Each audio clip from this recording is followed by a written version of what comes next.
एवढा प्रभू भावे, एवढा प्रभू भावे, तेने संपुष्टी राहावे. होय भक्ती केला तैसा, पूर्वे धरावे ते इच्छा. एवढा जगदानी, मांगे तुळसी दळ पाणी. होय भक्ती केला तैसा, पूर्वे धरावे ते इच्छा. आला नावा रूपा, आला नावा रूपा, तुका मने झाला सोपा. होय भक्ती केला तैसा, पूर्वे धरावे ते इच्छा. बोला सगळेजण विठ्ठल विठ्ठल.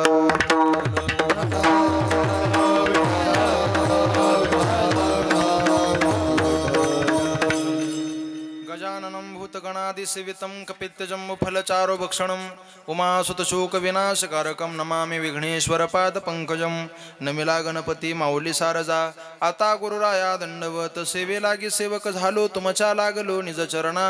अहो स्वामी तुकया देवा, यावरी न करावा वीर. विवेकाने जाणे सुगटित समाजा टिकविले, महासिद्धांताचे गुड रसिकत्व उकलिले. ललित रसे तरो तरविला श्री भागवत तरो, तया श्री ज्ञानेशा ते विमलमतीने वंदन करो. नमो ज्ञानेश्वरा, नमो ज्ञानेश्वरा, नमो ज्ञानेश्वरा, नमो ज्ञानेश्वरा, ज्ञानेश्वरा, नमो ज्ञानेश्वरा, नमो ज्ञानेश्वरा, नमो ज्ञानेश्वरा.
निवृत्ती उदारा सोपान देवा. मुक्ताबाई नमो त्रिभुवन पावन आद्यत्रे जननी देवाचे. महायोग पीठे तटे भीमरत्यां वरं पुंडरिकाय दातु मुनींद्र हे. समागत्य तिष्ठत्मानंद कंदम परब्रह्मलिंगम भजे पांडुरंगम. पांडुरंगा गुरु प्रथम नमन. दुसरे चरण संताच्या, ज्यांच्या कृपादाने कथेचा विस्तारो. बाबाजी सद्गुरु दास तुका, वचन ऐका कमळापती. माझी रंकाची विनंती, कर जोडितो कथे काळी. आपण असावे जवळी, घ्यावी घ्यावी माझी सेवा. घ्यावी माझी सेवा, घ्यावी माझी सेवा, घ्यावी माझी सेवा. दिना दुर्बळाच देवा, दिना दुर्बळाच देवा, दिना दुर्बळाच देवा, दिना दुर्बळाच देवा, दिना दुर्बळाच देवा. घ्यावी घ्यावी माझी सेवा.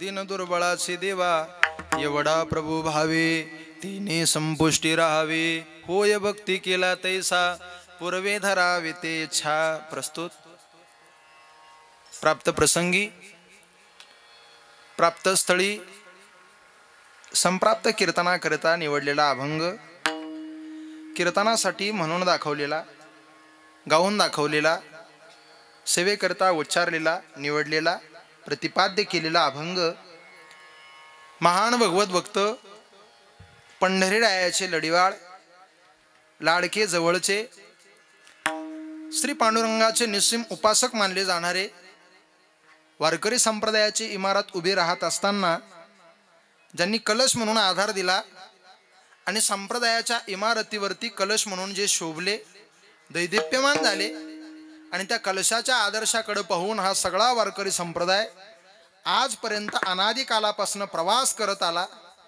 अशा जगद्गुरु श्री तुकाराम महाराज यांच्या अभंग गाथेतील 4 चरणाचा थोडासा मोजका कमी शब्दाचा पण भावशक्तीचं सर्वोच्च टोक वर्णन करणारा अभंग कीर्तनाकरता निवडलेला आहे. विठ्ठल विठ्ठल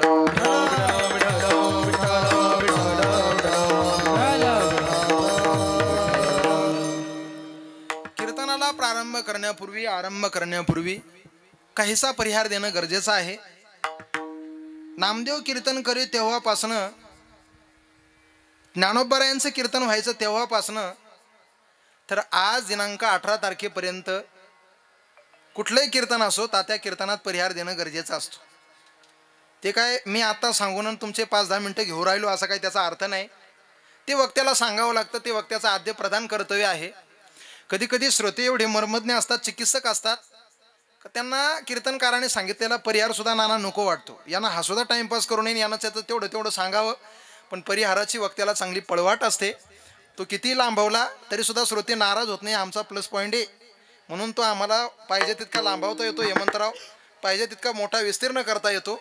पण कुणाचा विस्तीर्ण करावा ज्याचा आहे त्याचा केलेला चांगलं ज्याचा नसतानाही भलं लांबलचक ताणवलं की ते लोकांच्या लक्षात येतं याचं काहीच नाही हे निवळ याच्याकरता ताणू राहिलं. पण मी आज तुम्हाला सांगतो हे जरी काही नसलं आजच्या कीर्तनाला पण हे मात्र एवढं आहे की ज्या चांगल्या याला लाजवेल एवढी श्रीमंती गोकुळ महाराजांनी कमावली बा. तुमच्या टाळ्यात सर्व काही सांगून जातात. तुमच्या टाळ्यात सर्व काही व्यक्त करतात. संप्रदायामध्ये समाजामध्ये अशी थोडी काही माणसं असतात की जी माणसं माणसाच्या सगळी बंधने तोडून थेट हृदयापर्यंत जातात आणि हृदयात घर करून राहतात. असं आपल्या चांदवड तालुक्याला एक गोड मिळालेलं व्यक्तिमत्व श्री माऊलींचा कृपा प्रसाद आपण ज्यांना म्हणू ते आदरणीय हरिभक्तीपरायण आमचे संमित्र आमचे बंधू गोकुळ महाराज यांच्या वस्तीवरती भगवान कृष्णलल्लाचं राधा मैयाचं गोड असं त्यांनी मंदिर उभारलं. भगवान कृष्ण परमात्म्याविषयी गोकुळ महाराजांना एवढी एकनिष्ठता आहे वृंदावनाच्या मातीवर भगवान कृष्ण परमात्म्याच्या जीवनावर आणि श्रीमद भागवतावर अंतकरणापासून त्यांचं प्रेम आहे. म्हणून भगवान परमात्म्याला वृंदावन सोडून चांदवड तालुक्याच्या उष्ण मातीमध्ये देनेवाडीत गोकुळासारख्या मातीला सोडून त्यांनी आणायला भाग पाडलं. ही त्यांच्या आयुष्यातली भावाची सर्वात मोठी कडेलोक शक्ती म्हणावी लागेल. आणि म्हणून या निमित्ताने एवढं गोड त्यांनी मंदिर उभारलं. या गोष्टी सोप्या नसतात बरं मंडळी. आपल्या दारात मंदिर बांधून ते पूर्ण करणं आणि प्रतिवर्षी त्याचा वर्धापन दिन साजरा करणं. बरेच मंदिर आम्ही पाहतो अगरबत्ती लावायची जीवावर येते त्यांच्या मंदिरात केर कचरा कुठं घाण कुठं मंदिराचं पावित्र्य ते लोक जपत नाही.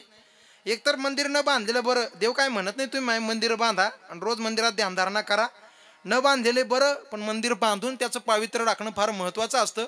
आणि या देशमाने परिवाराने हे जपलं. आणि त्या राधाकृष्ण मंदिराचा आज वर्धापन दिन आहे. त्यानिमित्ताने ही संकीर्तन सेवा आहे.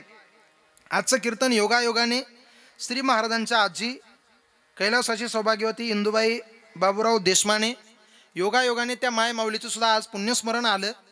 आणि त्या माय माऊलीच्या पुण्यस्मरणाच्या निमित्ताने तसेच या मंदिराच्या वर्धापन दिनाच्या निमित्ताने आपल्या दारामध्ये काहीतरी चिंतन घडावं, आपल्या मातीमध्ये काहीतरी संकीर्तन सेवा घडावी या निमित्ताने श्री महाराजांनी आजचा हा कार्यक्रम या ठिकाणी आयोजित केला. तसं पाहायला गेलं तर आजची तिथी मोठी दाट आहे बघा. म्हणजे कीर्तनाची नाही म्हणून राहिलो मी. मला काय म्हणायचं ते तुम्हाला कळालं. आज इथं बसलेल्या प्रत्येक माणसाला 2-2, 3-3 लग्न ॲडजस्ट करायचे आहे. मग अशा परिस्थितीमध्ये गोकुळ महाराजांनी पाहिलं आपण कीर्तन सौरभ महाराजाचं ठेवणं गरजेचं आहे. का बरं? कारण त्यांनी आता लग्न ॲडजस्ट केलेच पाहिजे न केले पाहिजे एवढं काही त्यांना आता आढळून पडलं नाही. असं त्यांचा अर्थ असावा का नसावा मला माहीत नाही, पण त्यांनी सांगितलं की महाराज ही सेवा तुम्हाला घ्यावी लागेल, ही सेवा तुम्हाला घेणं गरजेचं आहे. तसं बघायला गेलं तर आम्ही सगळे म्हणत होतो तुम्ही योगेश महाराजांचं कीर्तन घ्या, आम्ही सगळे उपस्थित राहू. पण महाराजांनी सगळ्या मंडळीने या निमित्ताने ही सेवा माझ्या वाट्याला दिली. हा संपूर्ण देशमाने परिवार, श्री रामभाऊ पाटील देशमाने म्हणजे आदरणीय श्री महाराजांचे वडील, आदरणीय महाराजांचे बंधू सोपानराव देशमाने आणि आदरणीय हरिभक्तीपरायण गोकुळ महाराज देशमाने. श्री गोकुळ महाराजांविषयी एक 2-3 वाक्य तुम्हाला सांगून जातो. साधा सरळ स्वभावाचा, एक सालस्य माणूस, मनात कुठलीही आडीवेडी नसणारा, जे पोटात आहे तेच ओठावर सरळ बोलून मोकळा स्पष्ट होणारा आणि वारकरी संप्रदायाचा एक निस्सीम उपासक, जातिवंत हिरा आपल्या चांदवड तालुक्याच्या पदरात पडला. ही आपल्या दृष्टीने सर्वात अभिमानाची आणि गौरवाची बाब. एवढं स्पष्ट, एवढं स्वज्वळ व्यक्तिमत्व आहे गोकुळ महाराजांचं, जे आहे ते रोखठोक. हल्ली संप्रदायात सुद्धा चॅप्टरपणा लय वाढला बघा. लोक शब्द असे मोजून आणि मोजके सोडित्या राखून सोडतात, पण चॅप्टरपणा वाढला ते सांगू राहिलो मी आता.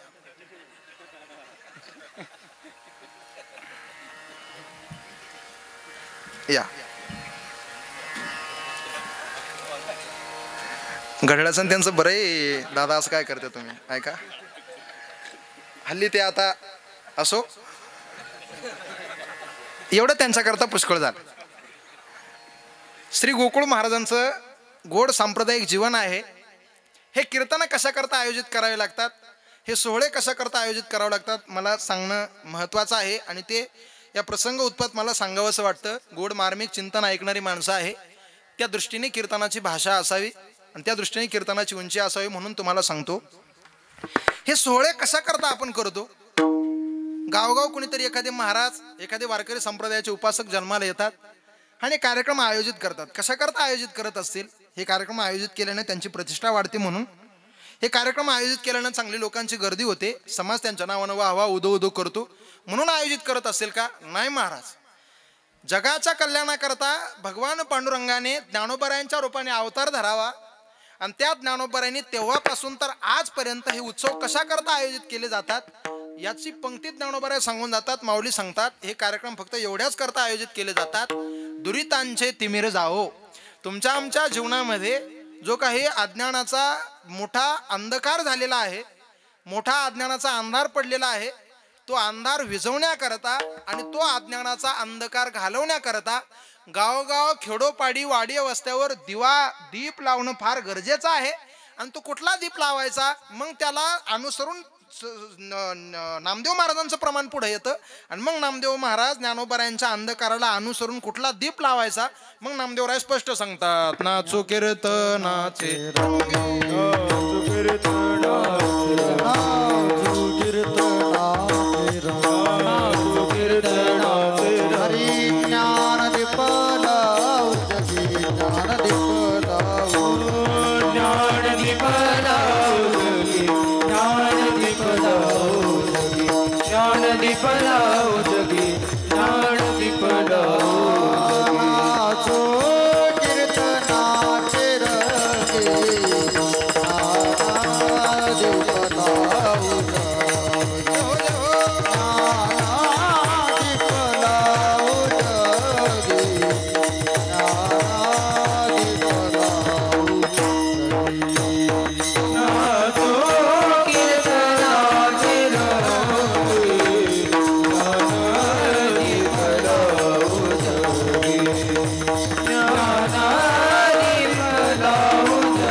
दीप लावला पाहिजे. आणि खेडोपाडी वाड्या वस्त्यावर हा ज्ञानाचा दिवा तेवत ठेवणं फार गरजेचं आहे. याच्याकरता तो भगवान पंढरनाथ व्यवस्था करून देतो.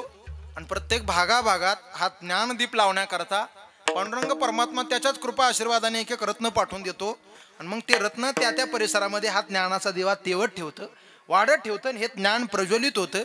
हल्ली ज्ञानाला काही कमी नाही, ज्ञान अफाट आहे. तुम्ही मोबाईलवर सर्च करा, गुगलवर जे पाहिजे ते मिळेल.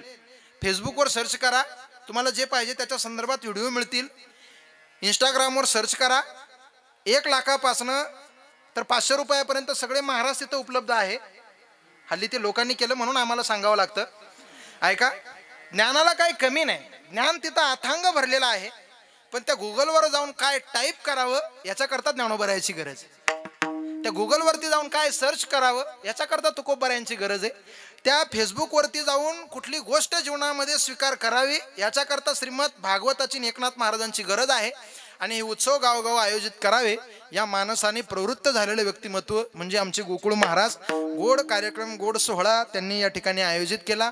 आणि श्री महाराजांच्या प्रेमास्तव एवढा सगळा हा वजनदार परिसरातला वेटेज चांगलं महत्त्व असलेला सगळा श्रोतूवर्ग, गुणीजन गंधर्व वर्ग आज कीर्तनाकरता आला. ही निव्वळ गोकुळ महाराजांचं प्रेम आहे. त्यामध्ये पहिली सुरुवात ज्यांच्यापासून करावी ती सुंदर साऊंड सिस्टीम आहे. हे सगळे असताना जर हे चांगले नसले तर यांचा काही उपयोग नाही. आणि हल्लीच्या काळामध्ये सिस्टीमला तर फार महत्त्व आलं. सिस्टीम हल्लीच्या काळात चांगली असणं फार महत्त्वाचे आहे. एक वेळ नसली ती बरी, काहीच नसलं ते बरं. पहिलं तर आमच्या काळात काहीच नव्हतं, सायकलीला भोंगे लावून दिंड्या केल्या आम्ही. पण ते आता व्यवस्था आल्या, आता त्या सगळ्या गोष्टी आल्या. त्याच्यामुळे त्या गोष्टी चांगल्या डेव्हलप असणं फार गरजेचं आहे.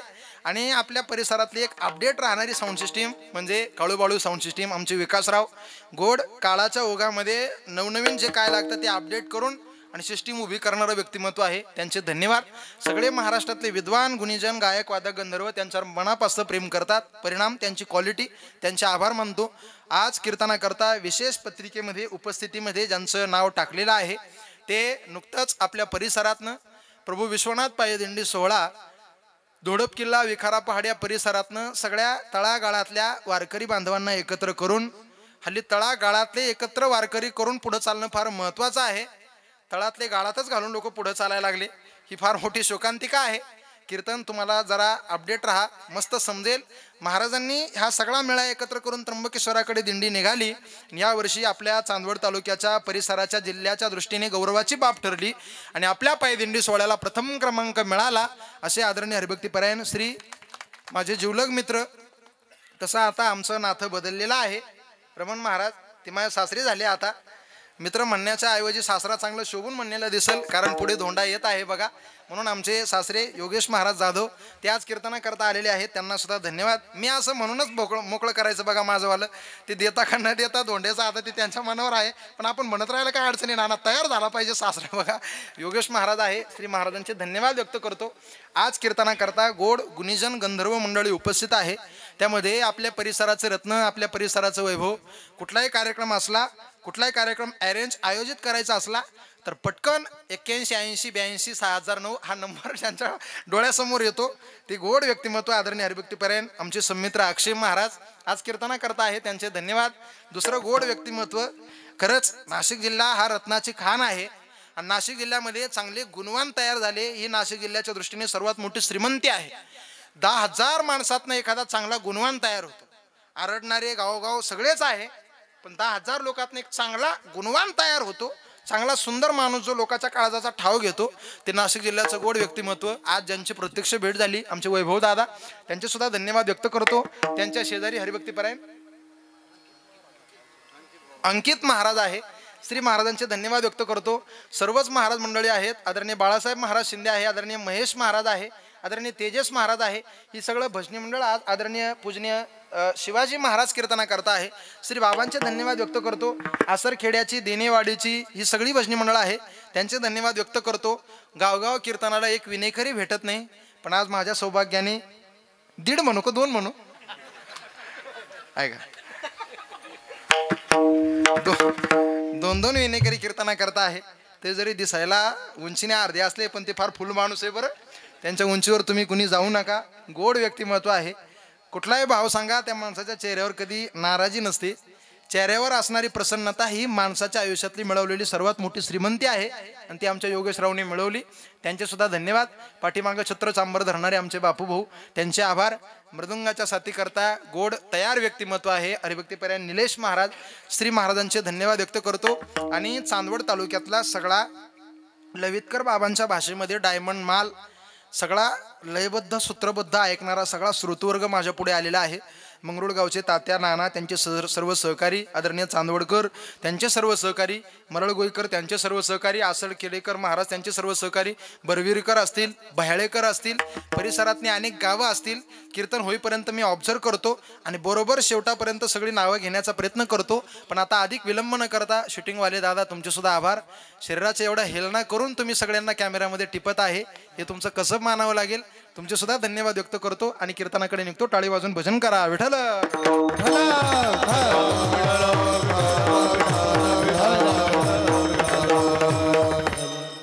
कीर्तनाकडे आपण निघालो. गोड मस्त कीर्तन ऐका. आपल्या सगळ्यांना जे पाहिजे, संप्रदायाला अपेक्षित जे आहे, संत महात्म्यांनी घालून दिलेल्या चाकोरीला जे महत्त्वाचं आहे, या सगळ्या गोष्टीला तुल्य प्रमाण मानून आपल्याला कीर्तन करायचं आहे. आणि त्यातली त्यात एवढी गोड माणसं कीर्तना करता आहे, यांचा आपल्याला पुरेपूर उपयोग होणार आहे. माझा आवाज जरी बसलेला असला पण ही सगळी माणसं तयारीची आहे, त्यामुळे मी नुसता शब्द काढायचा उशीर आहे. त्या शब्दाकरता प्रमाण पंक्ती यांची हजर असेल आणि अशा मौज मस्त वातावरणात आपल्याला कीर्तन करायचं आहे. त्या दृष्टीने कीर्तनाकडे निघूया. बघा, हा मृत्यूलोक म्हटला, ही सृष्टी म्हटली की त्या सृष्टीला कुणीतरी जनेता आला. ही सृष्टी म्हटली, हे विश्व म्हटलं की त्या विश्वाला कुणीतरी निर्माण करणारा आला. हे सगळं आपल्याला डोळ्याला दिसतंय. हे काय असं फुकट आणि उगाचच निर्माण झालं नाही. बऱ्याच लोकांचा असा समज आहे का हे आपोआप झालं, हे काय कुणी तयार केलं नाही, हे कुणी निर्माण केलं नाही. तुम्ही मान्य करा अगर न करा, आपल्या मान्य केल्याने आणि न केल्याने देवाला काही फरक पडत नाही. पण ही सृष्टी त्यानं निर्माण केली मायबा, ही सृष्टी त्यानं उत्पन्न केली. आणि लक्ष द्या, ही सृष्टी उत्पन्न करत असताना, ही सृष्टी निर्माण करत असताना एवढ्या बारीक बारीक गोष्टीचा देवाने विचार केला. कधीतरी जाऊन आपल्या बुद्धीला थोडा मेंदूला ताण देऊन विचार करा. परमात्म्यानं ही सृष्टी डेव्हलप करत असताना एवढ्या बारीक गोष्टी नियोजनात घेतल्या. अगदी तुम्ही माणसाच्या शरीरापासून सुरुवात करा. माणसाचं शरीर, नाकाच्या जागी नाक ठेवलं, कानाच्या जागी कान ठेवले, डोळ्याच्या जागी डोळे ठेवले. एक डोळा पुढे आणि एक डोळा देवाने मागं केला असता तर कीर्तनकाराचं गुळ मागच्यांनी किती खाला हे कीर्तन काळाला पुढं पाहिल्या कळालं असतं बघा. पण परमेश्वराने पाहिलं, याला मागचं पाहता येऊ नये म्हणून दोन्ही डोळे परमेश्वराने दोन्ही डोळ्याच्या जागी घातले.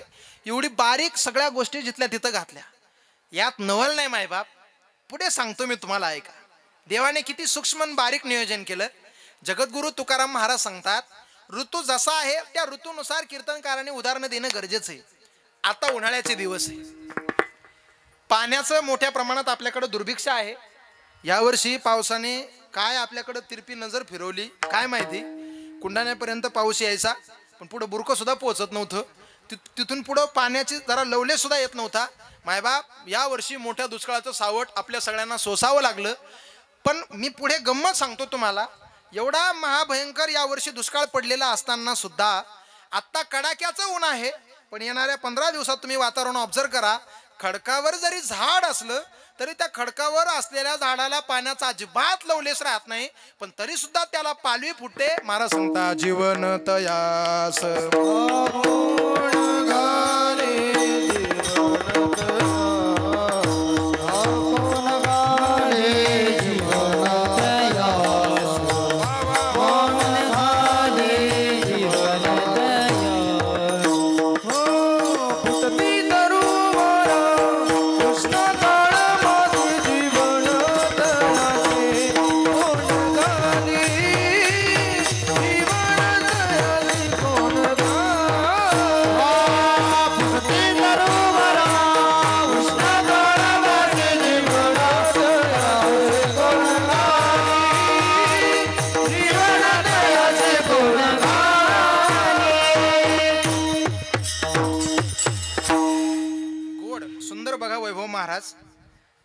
उष्ण काळामध्ये तरुवराला म्हणजे झाडाला पालवी फुटते. कधी याचा विचार केला का हो तुम्ही घरी बसून? जीवनात आहे असं कोण घाली? पाण्याचा अजिबात संबंध नसतो बापू पाटील, भयानक उन्हाळा असतो पण झाडं हिरवेगार या दिवसामध्ये होऊन येतात. ही त्या पांडुरंगाची किमया आहे, ही त्या विधात्याची किमया आहे. अजून थोडा पुढचा भाव सांगतो, तुम्ही माझ्याकडे लक्ष देतायत, ऐकतायत आणि हे ऐकणं काळाची गरज आहे. लक्ष द्या. काय त्या देवाचे उपकार आहे. मी रात्री सौरभ जाधव म्हणून झोपलो, मला झोप लागते आणि मी सकाळी उठल्यानंतर सुद्धा माझी मेमरी जशी तशी सेव राहून मी उठताना सुद्धा सौरभ जाधवच म्हणून उठतो. हे देवाचे माझ्या आयुष्यात, तुमच्या आयुष्यात, यांच्या आयुष्यात सर्वात मोठे उपकार आहे. कदाचित झोपताना जर आपण सौरभ जाधव म्हणून उठलो आणि रात्रीतून त्यानं मेंदू ट्रान्सफर करून दिला, योगेश माळी सौरभ जाधव एकमेकाचा इकडं तिकडं करून दिला, कसं व्हावं आपलं? इकडचं तिकडं उलटं पालटं करून दिलं तर कसं काय चालायचं आपलं? पण मायबाप जन्मापासून तर मरेपर्यंत सगळ्या गोष्टी आपल्या स्मरणामध्ये राहतात. हे त्या विधात्याचे आपल्यावर असणारे सर्वात मोठे उपकार आहे. हे माणसानं कधी विसरू नये. तुम्ही बघा, लोकांच्या सगळं आठवणीत राहतं बरं. कोणत्या वावरात कोणत्या साली किती पैसे झाले, कोणाचे किती बुडवेले, हे लोकांच्या सगळं ध्यानात राहतं. हे स्मरणात ठेवणं, आठवणीत ठेवणं हे सुद्धा देवाचे उपकार आहे. हे बी नाही कळलं.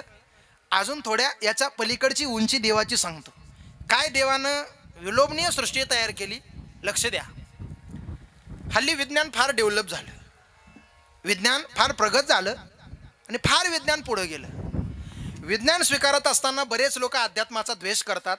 कीर्तन लक्ष देऊन ऐका, सर्वांगाचे कान करून ऐका तर कीर्तन कळेल. विज्ञानाचा स्वीकार करत असताना बरेच लोक अध्यात्माला द्वेष देतात, अध्यात्माचा त्रागा करतात आणि बरेच लोक अध्यात्माकडे वाईट दृष्टीने पाहतात.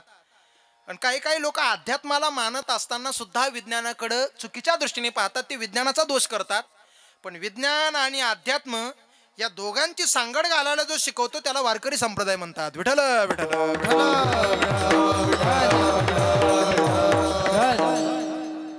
लक्ष द्या, थोडा विस्तार होईल पण सांगून जातो. श्री माऊलींनी ज्ञानेश्वरी निर्माण केली. या ज्ञानेश्वरीमध्ये शास्त्रज्ञांचंही डोकं चालणार नाही, याचा काही हजारपट पुढचं विज्ञान ज्ञानोबरांनी ज्ञानेश्वरीत घालून दिलं. ही सर्वात मोठी सांगड म्हणावी लागेल. आत्ता कीर्तन दिवसा आहे, आपल्याला लाईटाची गरज नाही, पण रात्रीच्या कीर्तनाला बल्बची फार मोठी आवश्यकता असते. पण विश्व माऊली ज्ञानोबरांनी इथून पाठीमागं 700, 750, 800 वर्षापूर्वी सांगून दिलं तो बल्ब कसा तयार झाला. उदका चिनी आवेशे लखलकीत तेज जैसे, हे ज्ञानोबराचं विज्ञान आहे. पुढे ऐका, अजून सांगतो विज्ञानाने काय केलं. माऊली ज्ञानोबरा ज्ञानेश्वरी सांगतात. आपण सगळे पडद्यावर पिक्चर पाहतो, पाहिला की नाही? ज्यांनी पाहिलं असेल ते बारीक माना डोलवत आहेत ना. असंही आम्हाला काय नुसती पुस्तकच वाचता येत नाही, माणसं सुद्धा वाचता येतात, हे आम्हाला जरा बरं कळतं. लक्ष द्या, ज्ञानोबराय सांगतात चित्रपट कसा तयार होतो. जेत मनरूप पट पाहते संसार चित्र उमटे. ज्ञानोबराय पिक्चर निर्माण होण्याची स्टोरी कशी असते ते सुद्धा सांगतात. एवढी विज्ञानाची आणि ज्ञानाची सांगड घातली. मी याच्याकरता सांगतोय तुम्हाला, विज्ञान फार डेव्हलप झालं बरं. आपण विज्ञानाच्या तंत्रज्ञानाच्या बळावर चंद्र पादांकृत करू शकतो, टेस्ट्यूब बेबी तयार करून नवीन प्रजनन क्षमता आणू शकतो. निसर्गाच्या विरोधात अनेक गोष्टी आपण विमानासारखं पशुपक्ष्यांप्रमाणे आकाशात उडू शकतो, पाणबुडीच्या मदतीने माशांप्रमाणे पाण्यात पोहू शकतो. पण लक्ष द्या, देवाला कधी विज्ञानाने चॅलेंज करता येणार नाही. कसा चॅलेंज करता येणार नाही तुम्ही ऐकतात म्हणून सांगतो. विज्ञानाने लय मशीनं तयार केली, लय मशीनं तयार केली, पण गव्हाच्या चपातीपासून रक्त कसं तयार होतं अजून जमलं नाही विज्ञानाला. एका बाजूने गव्हाची चपाती टाकायची, डाळ भात टाकायचा, गुलाबजाम टाकायचे, थोडासा मठ्ठाई टाकून घेऊ, उन्हाळ्याचे दिवस आहे ऐका. एका बाजूने हे सगळं टाकायचं, दुसऱ्या बाजूने रक्त काढायचं. अजून विज्ञानाला जमलं नाही. पण परमेश्वराने काय किमया केली, हा देह निर्माण केला. या देहाच्या ह्या तोंडाने अन्न टाकायचं आणि मध्ये शरीरात गेल्यानंतर त्या अन्नाचं रूपांतर रक्तात कसं होतं, बरीच शास्त्रज्ञ झूम करू करू पाहू राहिले, पण अजून मेळ लागला नाही. कसं रूपांतर रक्तात तयार होतं अजून पुढे सांगतो. माऊली ज्ञानोबरा याच्याकरता गोड स्पष्ट निर्वाळा देतात, सांगतो. पण त्याच्या आधी जरा टाळी वाजून भजन करा. विठ्ठल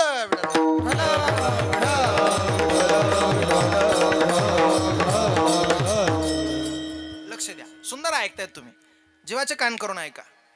विज्ञान फार पुढे गेलं, पण माऊली सांगतात तृण वाटिता क्षीर हे होत नाही. गवत किती पाट्यावर वाटा, घरी पाट्यावर गवत वाटलं की त्याचं आपल्याला दूध करता येत नाही. कधी असं झालं का, एखादा माणूस घास घेऊन आला घरी, मिक्सरमध्ये घास घातला आणि तो घास असा बारीक केला, थोड्या वेळानं त्याचं दूध झालं. तुमच्या पाहिल्यात आलं कधी बाजीराव पाटील? पुरीला झालं असं कधी? कधीच नाही. बघा, गवत किती वाटा पण त्या गवताचं दूध तयार होत नाही. पण माऊली ज्ञानोबा सांगतात पशु बक्षिता पालटे तेच दे. देवानं काय गाय नावाचं मशीन तयार केलं, ते गवत जर गायीने प्राशन केलं, ते गवत जर गायीने सेवन केलं आणि ते गवत जर गायीच्या पोटामध्ये गेलं तर त्या हिरव्यागार गवताचं असं मस्तपैकी खरखोसक दूध तयार होतं. हिरव्या गवतापासून दूध कसं तयार झालं, विज्ञानानं लाख प्रयत्न केले, पण गवताच्या दुधाची प्रक्रिया कशी तयार होते हे विज्ञानाच्या बापाला अजून मेळ लागे ना. म्हणून देवाला म्हटलं जातं चतुरा तो शिरो मनी.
कळण्याकरता किती अकलनीय आहे याच्याकरता मला सांगायचंय आणि बरोबर मला अभंगावर यायचं आहे.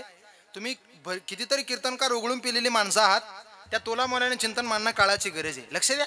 हा ही खिकी करून कुणी टाइमपास करू शकतं. ते मटेरियल हल्ली प्रत्येकाजवळच आहे, माझ्याजवळ सुद्धा भरपूर आहे, पण ते कुठं काढायचं कुठं न काढायचं. लक्ष द्या. तुम्ही जाणकार ऐकणारी माणसं आहात. मंडळी, भगवान परमात्म्यानं विज्ञानाच्या बापाला उमगू दिलं नाही. हे कसं झालं, हे कसं तयार केलं, हे कसं डेव्हलप झालं, हे विज्ञानाला आत्तापर्यंत मेळ लागला नाही. वेळ आपल्या भरपूर होतोय, टाका विज्ञान बाजूला. मंडळी, देवानं मी कसा आहे विज्ञानाला कळू दिलं नाही. विज्ञानाचा कदाचित अभ्यास कमी पडला असेल, पण तो कसा आहे, नेमका त्याची शक्ती कशी आहे, नेमका तो दिसायला कसा आहे, हे विज्ञान लय लांब राहिलं. पण त्याच्या करता तो कसा आहे हे कळण्याकरता हजारो लाखो वर्ष हिमालयामध्ये 2-2 हात दाढी वाढून तपश्चर्या साधना करणारी, युगानुयुग त्याचा जप अनुष्ठान करणारी माणसं, पण देवाने त्यांना सुद्धा मेळ लागू दिला नाही. देवाने त्यांना सुद्धा उमगू दिलं नाही का मी कसा आहे, माझी शक्ती कोणती आहे, मी किती व्यापक आहे. हे जपी तपी ऋषी मुनी यांना सुद्धा भगवान परमात्म्याने पत्ता लागू दिला नाही. भगवान परमात्मा योग्याधिकांना सुद्धा कसा आहे हे कळण्याकरता अवघड आहे. म्हणून संत महात्मे सांगतात भगवान परमात्मा योग्यांना सुद्धा एवढा दुर्लभ आहे, पण तो आम्हाला सुलभ झाला. प्रमाण म्हणून मी विषय आता मोकळा करत नाही, तुर्तास मनात ठेवा. ऐका, देव योग्यांना कळाला नाही, सोडा बाजूला योगी, सोडा बाजूला जपी तपी. अजून पुढचा भाव सांगतो. भगवान कृष्ण परमात्म्याचं मंदिर आहे, त्याच्या मंदिरासमोर त्याचं सांगणं फार गरजेचं आहे. नाही तर मग सभा तुताराची सांगायचं घड्याळाचं कसं काय मेळ लागल, तो त्याला वाईट वाटतं नको, म्हणून त्याचं सांगणं फार गरजेचं आहे. म्हणून कृष्ण परमात्म्याचं सांगून जातो. ऐका, त्याच्या बरोबर असणारी माणसं, त्याच्या सोबत असणारी माणसं, ऐका, जे गोपाळ कायमस्वरूपी त्याच्या बरोबर राहत होते. पण जेव्हा जगाचा बाप जन्माला आला, आईसाहेब देवकीपासून सुरुवात करतो. काय उंची व देवाची, फार गोड मुद्दा आहे बरं, फार मोठ्या मुखात वक्त्याच्या मुखात ऐकलेला आहे. एवढा घरी घेऊन जा, 2च वाक्याचा आहे, पण लय दर्जेदार मुद्दा आहे. देवकीला सुद्धा कळाला नाही हा कसा आहे. जेव्हा कृष्ण परमात्माचा जन्म झाला आणि देवकी आईसाहेब बोलून उठल्या, सोडा सोडा मिठी, लपवा लपवा जगजेठी, सोडा सोडा पटकन याला लपवा. देवानं पाहिलं, अरे हिला तर कळायला लागलं मी जगजेठी असं. लक्ष द्या, तुमच्या लक्षात येतंय ना. देवाला टेन्शन आलं, हिला कळायला लागलं मी जगजेठी आहे, हिला जर कळालं मी देव आहे तर हिचा बालपणाचा उपयोगच काय होईल. हिला जर कळालं मी देव आहे तर मग माझा अवतार कार्याची मजाच राहणार नाही. देवानं एका मिनिटात तिच्यावर पास टाकला. आणि जी आई साहेब देवकी माता आधी म्हणायची सोडा सोडा जगजेठी लपवा लपवा, सोडा सोडा मिठी लपवा लपवा जगजेठी, पण देवाचा पास पडल्याबरोबर ती म्हणायला लागली जणी कंसाची कळेला माझ्या बाळाची मारेला, माझ्या बाळाची मारेला, माझ्या बाळाची वधेला. जणी कंसाची कळेला माझ्या बाळाची मारेला, माझ्या बाळाची वधेला, माझ्या बाळाची वधेला. जणी कंसाची कळेला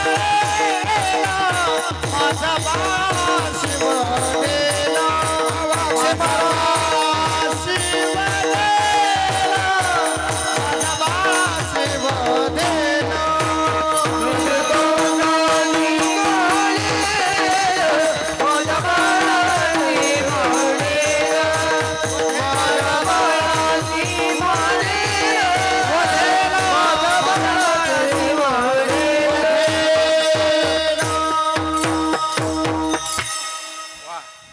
काय उंचीचं वाङ्मय आहे तुकोबरायांचं. समजण्याकरता जेव्हा भाव कळतो तेव्हा माणसाचा उरा असा भरून येतो. जणी कंसासी कळेल, आधी तीच म्हणायची सोडा सोडा मिठी हा देव आहे. पण हे जेव्हा देवाच्या लक्षात आलं, देवाने एका मिनिटात तिच्यावर पास टाकला, माया टाकली, तिचे शब्दच बदलले. ती म्हणायला लागली त्याला जर कळलं तर माझ्या लेकराला मारेल ना तू. देवकीला सुद्धा कळला नाही. पुढे चला. एका मिनिटात भगवान परमात्मा गोकुळात आले. देव कळण्याकरता किती अवघड आहे तुम्हाला सांगतो. एका मिनिटात भगवान परमात्मा गोकुळामध्ये आले. कीर्तनात ट्रान्सफर व्हायला वेळ लागत नाही, मग तो पैसा असो का देव असो. ऐका, लक्ष द्या. भगवान परमात्मा एका मिनिटात इकडं आले. इकडं आल्याबरोबर काय चमत्कार झाला आणि काय नाही, लक्ष द्या. फार सुंदर आहे. तुम्ही माझ्याकडे पहा. मोठ्या कष्टानं बाबा आणले. बांधावर चालणारे माणसं कधीही दिसतील. लक्ष द्या. काय करावं लोकाला, आपण एवढा क्वालिटीचा माल घेऊन यायचा. तुम्हाला तेच बरं आहे. लक्ष द्या. भगवान परमात्मा गोकुळात आले. कळण्याकरता किती देव अवघड आहे. ऐका. भगवान परमात्मा गोकुळात आले. गोकुळात आले, रात्र होती.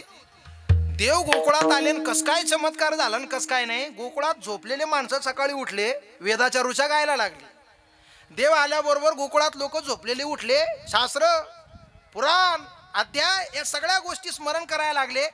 देव आल्याबरोबर त्यांना ब्रह्मज्ञान कसं झालं महाराज सांगतात. केली वाचून जपत पे,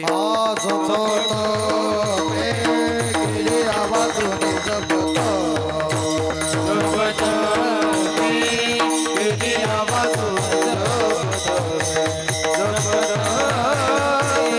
केली आवाजून जपत.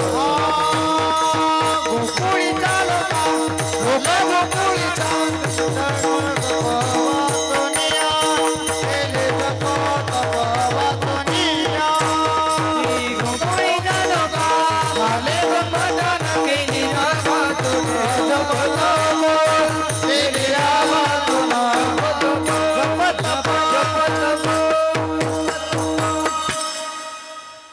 गोकुळीच्या झाले ब्रह्मज्ञान.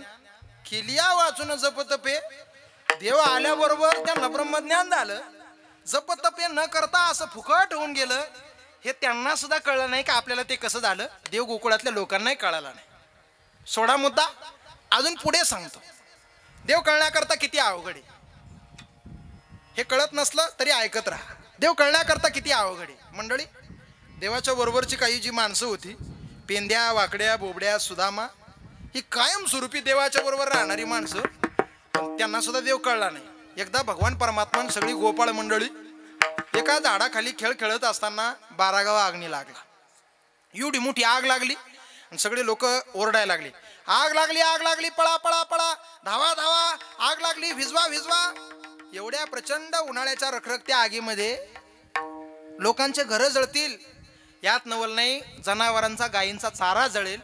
म्हणून देवाकडे विनवणी केली. कान्होबा काही कर, पण या आगीपासून तू आम्हाला बाहेर काढ.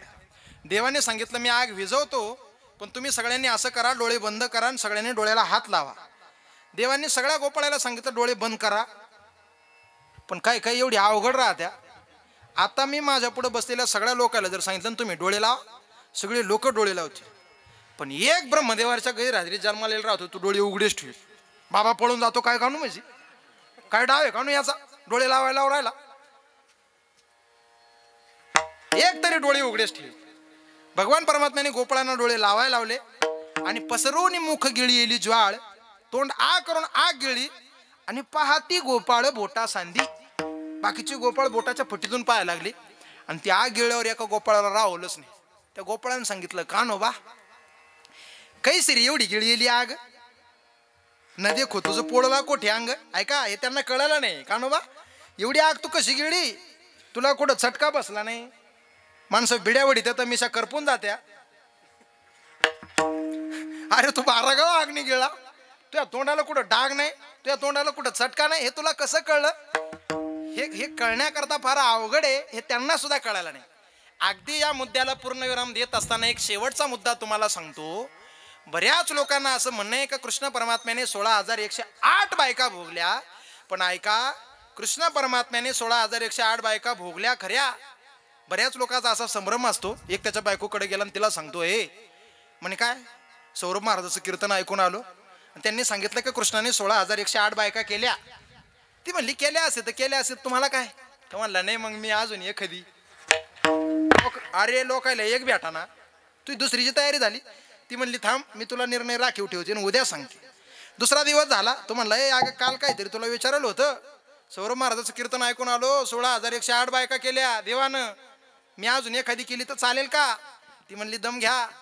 त्याच दिवशी दुसऱ्या दिवशी योगेश महाराजाचं कीर्तन होतं आणि त्यांनी कीर्तनात पांडव प्रताप सांगितला. हा म्हणला गप गप गप गप, आपल्याला जेवण वाढून घे चांगलं. ज्यांना कळालं त्यांना धन्यवाद. बाकीच्याला जेवायची व्यवस्था केलेली आहे. जेवण केल्याशिवाय कोणी जाऊ नका. 16,108 बायका केल्या खऱ्या, पण 16,108 बायका भोगून सुद्धा तो कळला. 16 सहस्र भोगीसी ब्रह्मचारी म्हणविसी, 16 सहस्र भोगीसी ब्रह्मचारी म्हणविसी, 16 सहस्र भोगीसी ब्रह्मचारी म्हणविसी, 16 सहस्र भोगीसी ब्रह्मचारी म्हणविसी.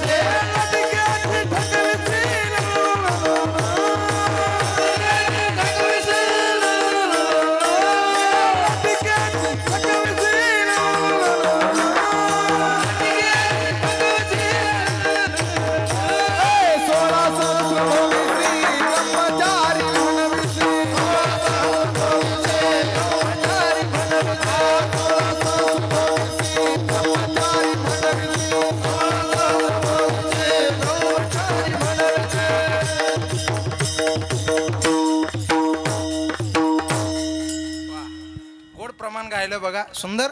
16 सहस्र भोगीसी ब्रह्मचारी म्हणविसी, लोकाला लटकेची पसविसी. लुलुलुलुलुलु लुलुलुलु म्हणून राहिले, लुलुलुलु म्हणून राहिले रामदानी बघा. तात्या हे ऐकून माझी एक चिंता मिटली, मला पुढचं टेन्शन राहणार नाही. हे मोकळ्या मनानं होती लुलुलुलु रडू नको रडू नको. ऐका ऐका, लक्ष द्या. सोडा मुद्दा विनोदाचा भाग वजा करा. भगवान परमात्म्याने 16,108 बायका भोगल्या. 16,108 बायका भोगून सुद्धा लोकांना उमगलं नाही. तुका माने नटदारी,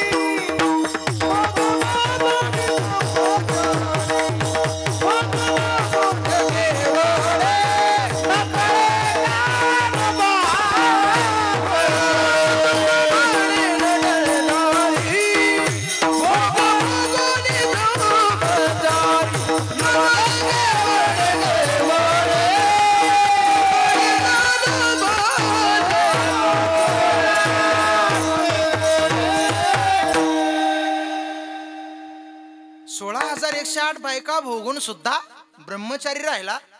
हे नकळे कान्होबाचे खोडे. हे बरोबरच्या लोकांना सुद्धा समजलं नाही का एवढ्या बायका भोगून हा ब्रह्मचारी कसाच.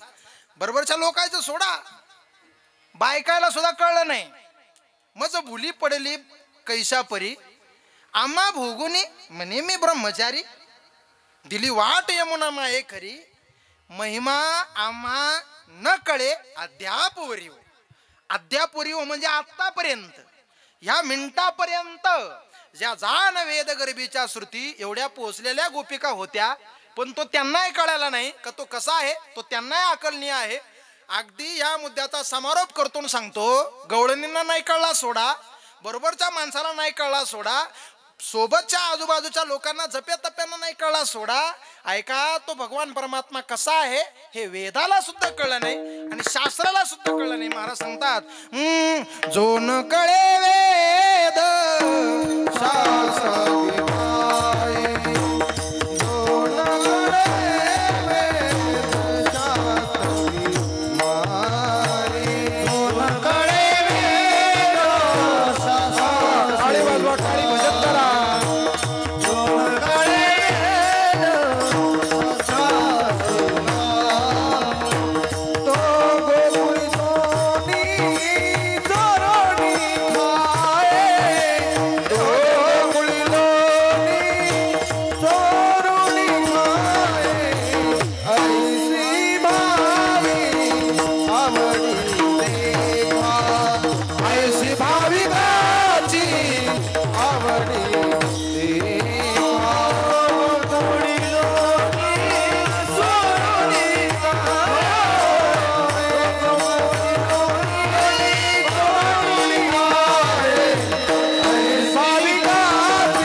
साधू संतांना ऋषी मुनींना नाही कळला सोडा, पण जो न कळे वेद शास्त्रागे माये.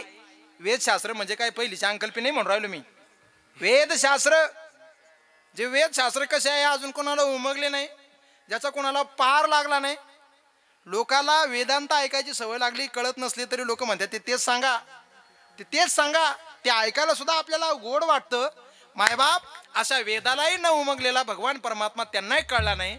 पण जो वेदांना कळण्याकरता अवघड आहे, जो गोपिकांना कळण्याकरता अवघड आहे, जो बरोबरच्या माणसाकरता कळण्याकरता अवघड आहे, जो विज्ञानाला कळण्याकरता अवघड आहे, पण हा परमात्मा जर आकळायचा असेल, हा सगळ्या गोष्टींना कळणारा जर कठीण भगवान परमात्मा तुम्हाला कळून घ्यायचा असेल, न उमगणारा देव जर तुम्हाला समजून घ्यायचा असेल, तर आपण सगळ्यांनी तो समजू शकतो, आपल्या सगळ्यांना तो कळू शकतो, आपल्या सगळ्यांना तो आकळू शकतो. कशाच्या बोळावर? तर महाराज अभंगाच्या पहिल्या चरणात सांगतात, यवण प्रभू भावे, यवण प्रभू भावे,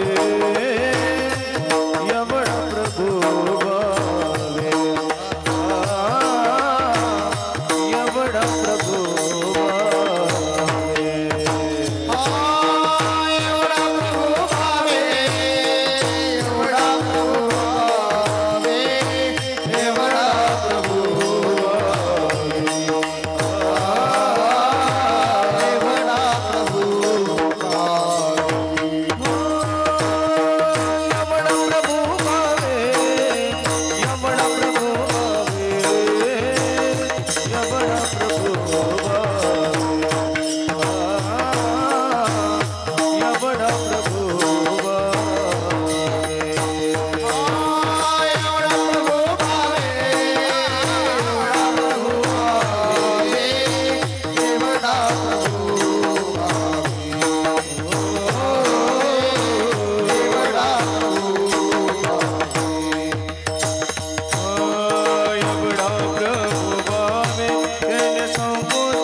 एवढा एवढा आनंद असेल तर अजून काय पाहिजे बघा. गोड सुंदर गायलं बघा कीर्तन. कुठल्या उंचीवर चालले हे जाणकार माणसं त्याला चाल लावून गोड ते गातात. सुंदर बघा वारकरी गाणं, संप्रदायाच्या वारकरी चाली या माणसाच्या सगळी बंधनं तोडून थेट काळजापर्यंत घाव घालतात. त्या वारकरी चाली ऐकल्यावर माणसाचं समाधान होतं. ऐका महाराज सांगतात एवढा प्रभू भावे. एवढा म्हणजे केवढा, लक्ष द्या. एवढा एवढा म्हणजे केवढा जो वेदांना कळण्याकरता अवघड आहे. बोला तुम्ही आता. जो वेदांना कळण्याकरता अवघड आहे एवढा. जो बरोबरच्या लोकांना कळण्याकरता अवघड आहे एवढा. गोपिकांना कळण्याकरता अवघड आहे एवढा. योग्यांना कळण्याकरता अवघड आहे एवढा. त्याचा आतापर्यंत कुणाला अंतपार लागला नाही एवढा. एवढा म्हणजे नक्की केवढा सांगता येत नाही. म्हणून एवढा प्रभू, एवढा विस्तीर्ण असणारा देव, एवढा विलक्षण असणारा देव, एवढा मोठा असणारा देव, एवढा उंची गाठलेला देव, जपी तपी ऋषी मुनी साधू संन्यासी यांना न कळलेला देव. पण जर तुम्ही गाठीशी भाव ठेवाल, अंतकरणात जर तुम्ही भाव आणाल तर एवढा असणारा देव तुम्हाला कळतो. म्हणून महाराज सांगतात ते तू आम्हा मागे पुढे ते तू आम्हा मागे पुढे ते तू आम्हा मागे पुढे ते तू आम्हा योगियांचा धने धना तुळसे ते तू आम्हा पाशी मागे पुढे ते तू आम्हा पाशी मागे पुढे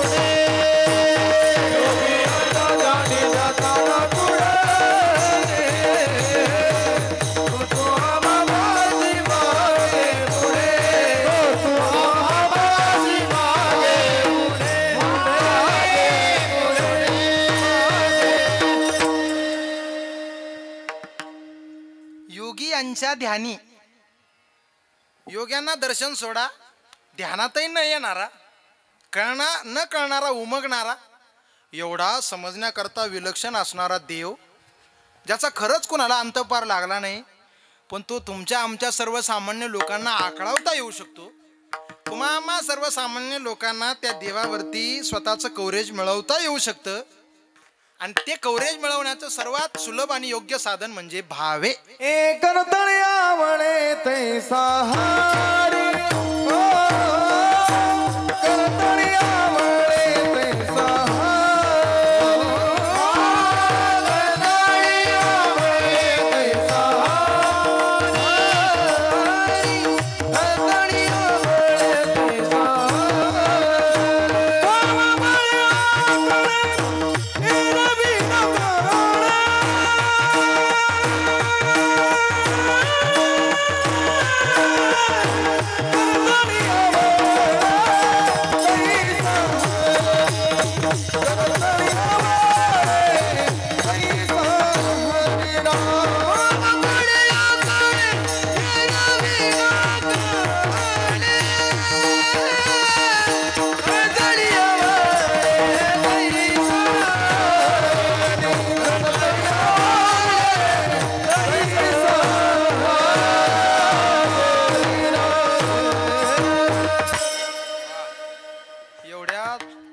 पिरीमध्ये सासऱ्याचा आवाज एवढा चालतो म्हणजे नवले राव बघा. करतळी आवळे तैसा हरी. जो भगवान परमात्मा भावाशिवाय कळत नाही, जो भावाशिवाय समजत नाही, जो भावाशिवाय आकळून घेणं अवघडे. भाव नसेल ना भगवान परमात्मा खरंच कळण्याकरता अवघडे. लक्ष द्या, थोडी गंमत सांगतो तुम्हाला. भावाच्या क्षेत्रामध्ये संत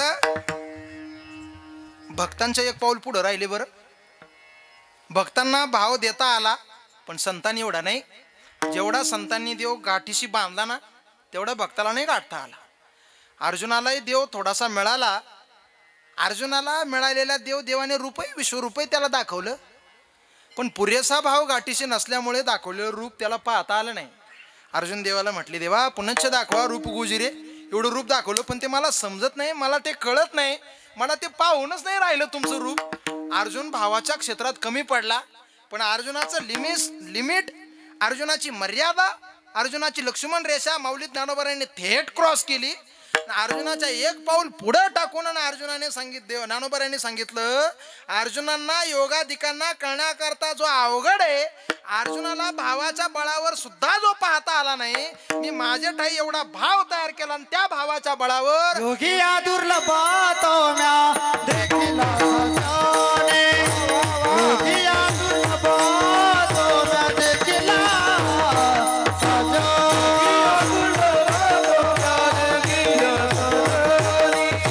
योगी या दुर्लभ देखिला पाहता मनाला पुरे,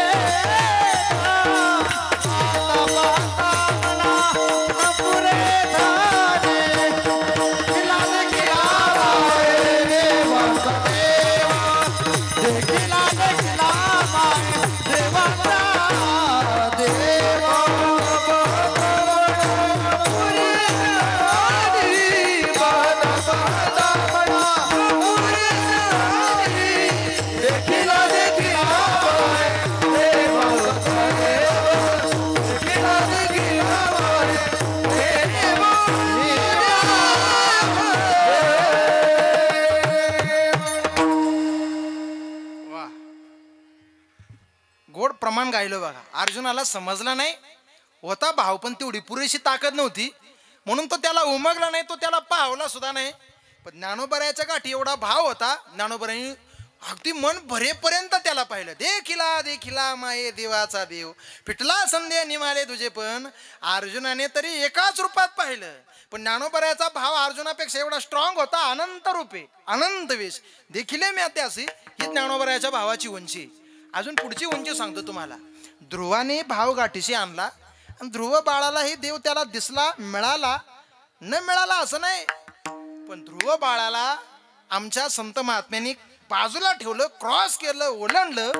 ध्रुव बाळाला मिळालेला देव फक्त काही क्षणापुरता मिळून त्यानं त्या देवावरती ताबा मिळवला आणि चांगली जागा मागून घेतली. पण भावाच्या क्षेत्रात ध्रुवाला ओलांडून आमचे एकनाथ महाराज एवढे पुढे गेले की ध्रुवाला फक्त क्षणभर मिळालेला देव त्या भावाच्या बळावर त्यांच्या घरी 36 वर्ष कावडीने पाणी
लागली कीर्तनाची. ऐका, दोन्ही प्रमाण लय पोषक आहे. ध्रुवाला न कळलेला देव, समजलेला न समजलेला देव. एकनाथ महाराजाच्या घरी 36 वर्ष आला. कावडीने पाणी ज्या घरी चक्र पाणी वाहे, अनन्य भक्ती भावे निळा वंदी त्याचे पाये. प्रमाण नंबर 1. द्वारकेची मूर्ती एकनाथा घरी पाणी वाहे हरी कावडीने. प्रमाण नंबर 2. देवाने पाणी वाहिलं, कावडीने वाहिलं हे पाहण्यापेक्षा का आवडीने वाहिलं हे पाहणं फार महत्वाचं आहे. तुमच्या लक्षात आलं असेल, कावडीने पाणी वाहिलं याच्यापेक्षा का आवडीने पाणी वाहिलं, तर ते फक्त भावामुळे, ते फक्त भक्तीमुळे, ती फक्त त्यांच्या भावाच्या उंचीमुळे आकळणे असणारा देव, दुर्लभ असणारा देव, पण भावा पुढे काही करू शकतो. भक्ताची घरी देवा काम करी, भक्ताची घरी देवा काम करी, भक्ताची घरी देवा काम करी, भक्ताची घरी देवा काम करी, भक्ताची घरी देवा काम करी, भक्ताची घरी देवा काम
अवघड असणारा देव, उबगण्याकरता कठीण असणारा देव, समजण्याकरता दुर्लभ असणारा देव,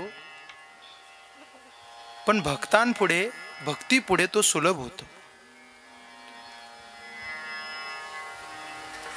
आत्मनिष्ठ जरी झाले जीवनमुक्त, तस्वीर लेना जरूरी है, कभी हंस भी लिया करो. वाह, ऐका.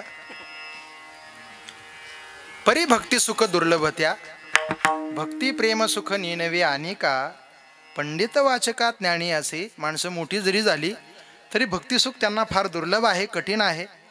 या मुद्द्याला हाताळत असताना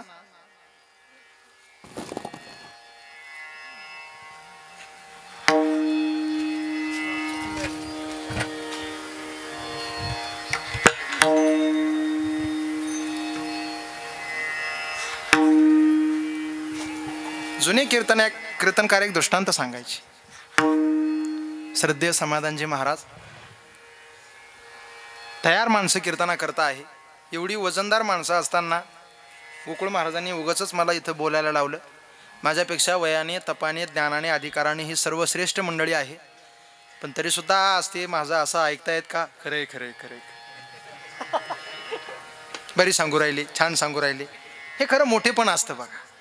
म्हणजे आपल्यापेक्षा लहानाचं ऐकून घेण्याकरता ही नम्रता अंगी बाळगली असली तरच माणूस मोठा होतो. ही उदाहरणं योगेश महाराज, समाधान महाराज या माणसांकडनं शिकावी. ऐका, लक्ष द्या. भावात किती ताकद. वेळ माझ्याकडे कमी आहे.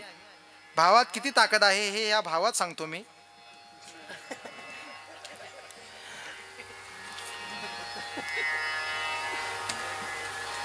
पुतना मावशी नाव तुम्ही ऐकलं असेल. ती पुतना मावशी बाहेरून दिसायला सुंदर झाली, आतून राक्षसीन होती. अंतकरणात कुठलाही भाव नव्हता, फक्त त्याला मारायच्या उद्देशाने. नामा म्हणे आली स्वरूप सुंदरा, नामा म्हणे आली नंदाच्या अंगणा, स्वरूप सुंदरा देवांगना. एवढं रूप पालटलं. ते कसं रूप पालटलं ते काय आता प्रमाण बिमान म्हणू नका, ते पुतळ्यात वरड्या ऐका, ते माणसं म्हणणार नाही पण मीच म्हणून घेतलं. ऐका, एवढं रूप पालटलं आणि ती नंदाच्या अंगणात आली का? देवाला मारायला. लक्ष द्या, पुतना मावशी आतून राक्षसीन होती, भाव चांगला नव्हता. परिणाम पुतनेला देवाकडे जावं लागलं. पण ह्याच आपल्या शबरी माता बाहेरून दिसायला अत्यंत कुरूप होत्या, पण अंतकरणात भाव चांगला होता. पुतनेला देवाकडे जावं लागलं, पण आतला भाव स्ट्रॉंग असल्या कारणाने देवाला शबरीकडे यावं लागलं. आपण देवाकडे जाणं महत्वाचं आहे का देव आपल्याकडं येणं महत्वाचं आहे? भाव पाहून भगवान परमात्मा आपल्याकडे येतो. गोकुळ महाराजांचा देशमाने परिवाराचा एवढा स्ट्रॉंग भाव होता की वृंदावनामध्ये स्थित असणारी राधा मैया भगवान कृष्ण परमात्मा यांचा भाव पाहून देनेवाडीच्या पुण्य मातीत मोठ्या डौलाने उभे आहेत. ताकद भावाची महाराज. हे महत्व भावाचं आहे. आणि या भावाच्या बळावर तुम्ही त्याला मोठ्या मंदिरात ठेवा, या भावाच्या बळावर तुम्ही याला छोट्या मंदिरात ठेवा. अगर या भावाच्या बळावर तुम्ही याला हृदयात ठेवा, तुमचा जसा भाव, तुमची जशी भक्ती तो तुमच्या करतात तसा महाराज अभंगाच्या दुसऱ्या चरणात सांगतात. केला तैसा होय भक्ती केला तैसा, होय भक्ती केला तैसा, होय भक्ती केला तैसा, होय भक्ती केला तैसा, होय भक्ती केला तैसा, होय भक्ती केला तैसा, होय भक्ती केला तैसा. पुरवीधरा वितीक्षा, पुरवीधरा वितीक्षा, होय तैसा केला तैसा, होय भक्ती केला तैसा. होय भक्ती केला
आपली संपली.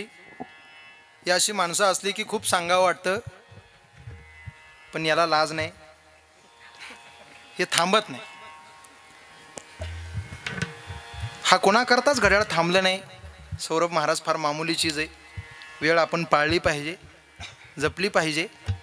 वेळेला थांबलंही झालं पाहिजे आणि वेळेला सुरूही झालं पाहिजे. गोड बघा, महाराज सांगतात हा भगवान परमात्मा तुमच्या अंतःकरणातली भावशक्ती पाहून तुम्ही याला जसं कराल तसा तो होतो. माय राधिकेचा प्रसंग याच्याकरता गोड आहे. आईसाहेब राधिका देवाला म्हणायचा, कृष्णा लय लहान झाला रे तू, थोडा मोठा असता तर बरं झालं असतं, थोडा मोठा हो ना तू. 8 वर्ष म्हणजे लय लहान आहे रे देवा तू माझ्या तुलनेत, थोडा मोठा हो ना तू. राधिकेची भक्ती पाहिली आणि एका क्षणात भगवान परमात्म्यानं 8 वर्ष सोडले. तारुण्यात देव आला, पण तोच राधिकेचा पती बाहेरनं आले आणि कुणीतरी घरामध्ये बोलतोय, कुजबुजतोय. कोण आहे घरामध्ये? तारुण्यात आलेला देव पुन्हा बालवेशात आला. होय भक्ती केला तैसा. तुम्ही जशी भक्ती कराल, तुम्ही जशी भक्ती ठेवाल तसा तो तुमच्या करता होतो. माझे ठाई तुम्ही भाव जैसा धरा, तो मी तैसा खरा तुम्हापाशी. जसा तुम्ही भाव ठेवाल मी तुमच्या करता तसा होतो. समजा आपल्या देनेवाडीमध्ये गाडाभर चिक्कू विकायला आले. अवघडे येणं, पण आले, कारण देनेवाडीचेच लोक तिकडून घेऊन येतील. तर गाडाभर चिक्कू विकायला आले तर तुम्ही चिक्कू किती घ्याल? जेवढे गाड्यावर आहेत तेवढे, का जेवढे आपल्या खिशात पैसे तेवढे? चिक्कू गाडाभर आहे, पण आपण घेऊ किती? खिशात पैसे तेवढेच. तसं देवाच आहे, देव गाडाभर आहे. देव कळण्याकरता फार कठीण आहे, पण ज्याचा जेवढा जसा भाव त्याच्याकरता देव तेवढा. होय भक्ती केला तैसा पूर्वी धरावी ते इच्छा. तो एवढा जरी असला तरी भावा पुढे मागे तुळशीदळ पाणी. मोठा जरी असला तरी बाबा पुढे तो कुठलीही कामं करण्याकरता तयार होतो.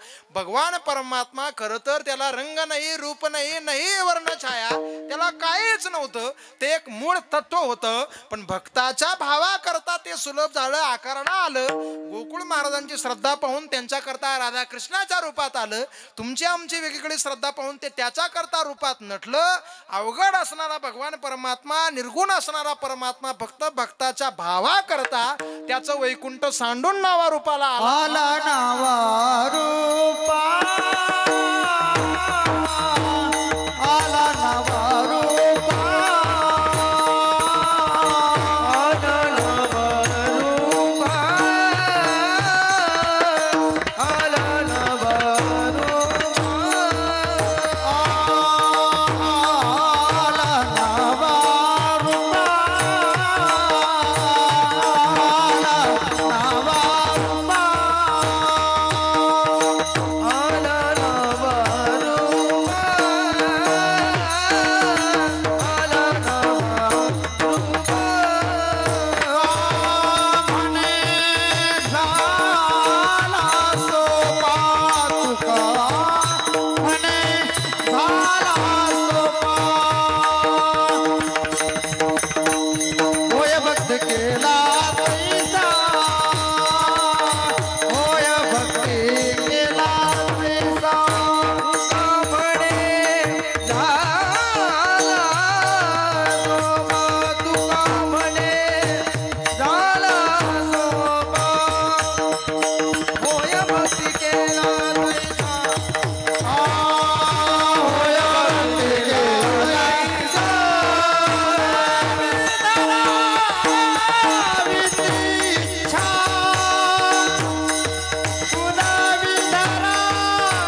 तुका म्हणे झाला सोपा होय भक्ती केला तैसा पूर्वी धरावी ते इच्छा यथामथी यथावकाश.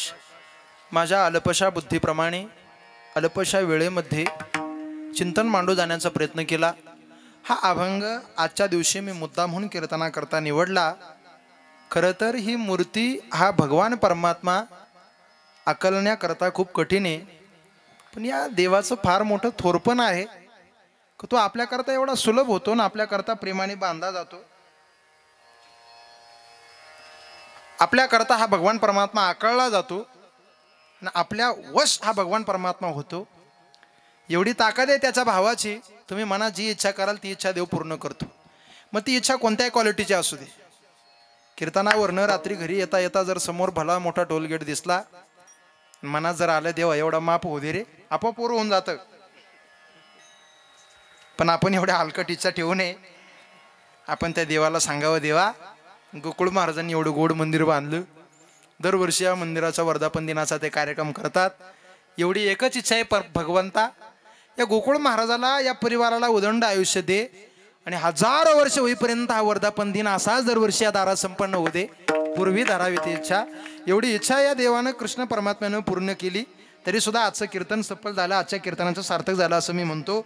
या देशमाने परिवारानं गोकुळ महाराजांनी आणि आम्ही काही वेगळे नाही, अत्यंत जीवाचा माणूस आहे, अत्यंत जिव्हाळ्याचा माणूस आहे. त्यांच्या प्रेमापोटी एवढी धावपळ असताना सुद्धा एवढी महाराज मंडळी आली. त्यांच्या प्रेमापोटी आपण सगळेजण आपल्या व्यस्ततेतून वेळ काढून आलात. ही फार मोठी खऱ्या अर्थानं गोकुळ महाराजांनी मिळवलेली त्यांच्या आयुष्यातली, देशमाने परिवाराला मिळवलेली त्यांच्या आयुष्यातली श्रीमंती आहे. बघा, भाऊबंदा करता भाऊबंद मोठ्या आग्रहाने धावून येत असतात. ही कीर्तनकार महाराज मंडळी या पिरियडमध्ये, ह्या काळाखंडामध्ये तसं पाहायला गेलं तर या माणसांना कायमच वजनदार माणसं ही. एका न्हावीदादाकडे दुसरे न्हावीदादा गेले तर त्याच्याकडनं पैसे घेत नाही. एका सुताराकडे दुसरा सुतार जर रमण महाराज गेला तर ते त्यांच्याकडनं पैसे घेत नाही. महाराज लोकांचं सांगू का आता, हे प्रेम प्रीतीचे बांधले ते ना तुटे काही केले. ही गोकुळ महाराजांनी त्यांच्या आयुष्यातलं मिळवलेलं मित्रप्रेम आहे, सौभाग्य प्रेम आहे. म्हणून ही सगळी माणसं आज गोकुळ महाराजांनी या मंडपाखाली एकत्र केली.